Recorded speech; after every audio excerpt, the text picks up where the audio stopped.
Hello friends, today వీడియోలో మనం end game గురించి మనం కొంతవరకు నేర్చుకునే ప్రయత్నం చేద్దాం.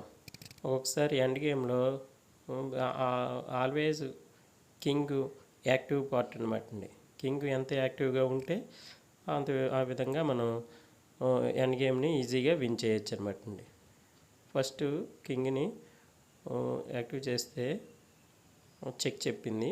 కింగ్ ఆ పక్కే అదే కింగ్ వైపుకి వచ్చే ప్రయత్నం చేస్తుంది అనమాట. ఇతను ఈజీగా పాన్ పుష్ చేసేయచ్చు అనుకొని పాన్ పుష్ చేసాడు క్వీన్ చేద్దామని.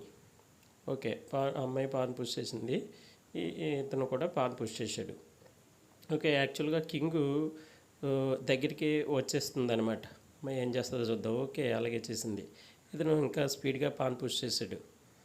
అయితే అమ్మాయి ఆల్మోస్ట్ విన్, కానీ యాక్చువల్గా వైట్ విన్ అని మనం అనుకుంటాం, కానీ పాన్ పుష్ చేసి చెక్ చెప్పింది. కింగ్కి మూవ్స్ ఏ విధంగా అనాలి. అక్కడికి వస్తే చెక్ మేట్, ఇటు వస్తే పాన్ ప్రమోట్ అయ్యి క్వీన్ అయ్యి చెక్ మేట్ అవుతుంది. కానీ ఒకవేళ ఇన్ కేస్ మనం ఈ వైట్ పాన్ కనుక పుష్ చేసి క్వీన్ చేసినా మనకి ఏ విధంగానూ పైకి వస్తాకి లేదు, కాబట్టి చెక్ మేట్ అయ్యే అవకాశం ఉంది. కాబట్టి కింగ్ ఆ పక్క వెళ్ళాలి. ఆ పక్క వెళ్ళినా రుక్తో చెక్ మేట్ అనమాట అండి.